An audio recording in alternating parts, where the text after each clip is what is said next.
કેમ છો મિત્રો? જય જલારામ. આજે સવાર થોડી લેટ થઈ છે મારી તો એટલે સવારે ઉઠીને નાહી ધોઈને ડાયરેક્ટ આજે રસોડામાં જઈ થોડું પાણી, થોડું લીંબુ, થોડું મધ નાખી પી લેવું જેથી શરીરમાં એનર્જી આવે. સવારમાં નાસ્તો બનાવવા માટે પણ એનર્જી જોઈએ ને. આજે છે ઉપવાસ, ફાસ્ટ ડે, એટલે આજે બનાવીશું મોરિયાની ખીચડી. તમે સાંભળ્યું હશે સાબુદાણાની ખીચડી. હા, બસ એ જ રીતે છે મોરિયાની ખીચડી.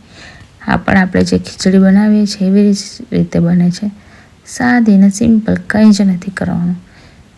બસ જીરુંનો વઘાર, અને એમાં હું નાખું છું થોડું ટામેટું અને થોડા બટાકા અને સાથે પાણી. જો આ રીતે મિક્સ થઈ જાય છે.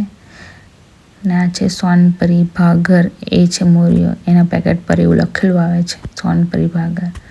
અને કુકરમાં 2-3 વિસલ પાડી દેવાની એટલે બની જાય ખીચડી મોરિયાની.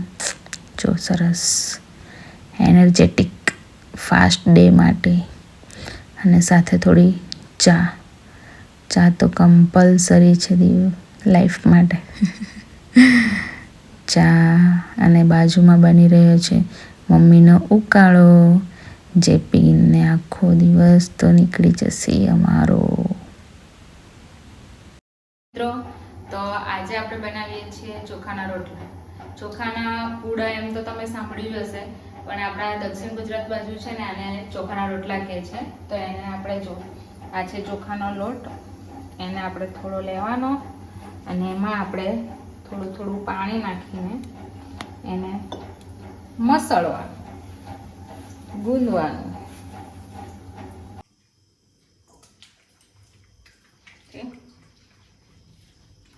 તો હવે આપણે એને આ ગરમ થઈ ગઈ છે, એમાં થોડો ગેસ ધીમો કરીને લોટ નાખીશું આ રીતે. અને પછી આ હળવા હાથે ગોળ ફેરવીશું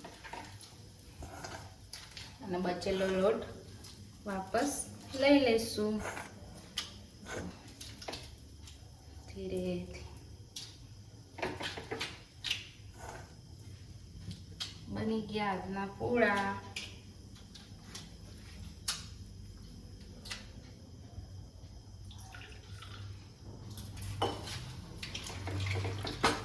એની ઉપર આપણે છે ને થોડું પાણી નાખીએ ને તો ઉપરનો ભાગ પણ શેકાઈ જાય. પછી થોડો ગેસ ફૂલ કરી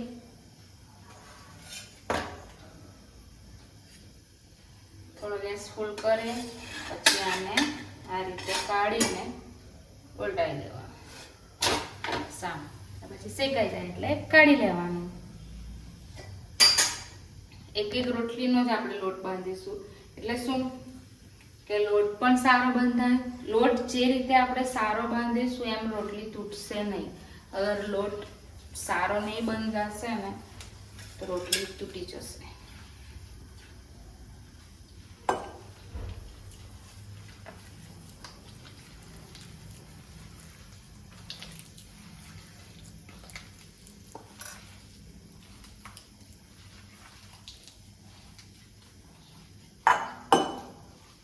આ રીતે થોડું પાણી નાખીને કરવાનું.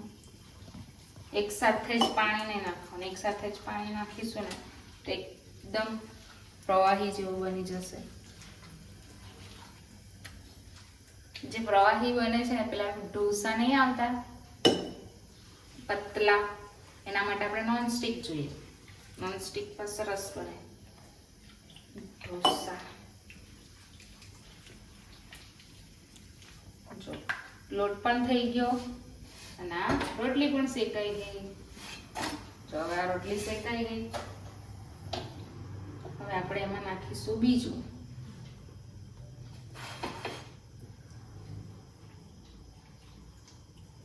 આ જો બીજું નાખું છું.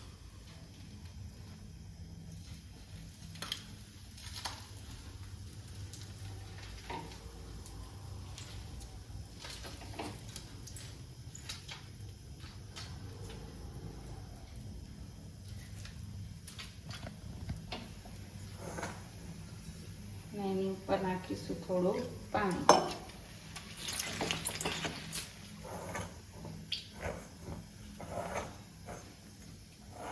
બસ હવે આની પણ આ રીતે પ્રોસેસ. એને આપણે જમીશું મસ્ત શાક સાથે. આજે બનાવ્યું છે રીંગણનું, ના રીંગણનું ભરતું તો નહીં, ભરેલા રીંગણ, ભરવા રીંગણ બનાવ્યા છે. એની સાથે આપણે જમીએ.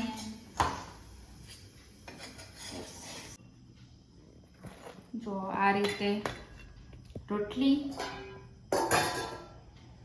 એકચ્યુઅલી આને બધા પૂડો એમ કે, અમારા સાઉથ મતલબ દક્ષિણ ગુજરાતમાં આને રોટલી તરીકે અમે યુઝ કરીએ.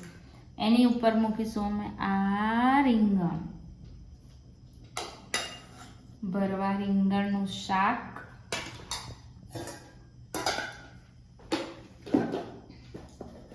અમારા દક્ષિણ ગુજરાતનું ફેમસ શું કહેવાય આને, અથાણું, કેરીનું અથાણું. કેરીની સિઝનમાં ભરવામાં આવે એનું. આ પાપડ અને એની સાથે ખાવા માટે દાળ ભાત બનાવ્યા છે અને દાળ. શું મજા છે ખાવાની આજે તો. આ છે મારી ડીશ કમ્પ્લીટ. ચલો જમવા.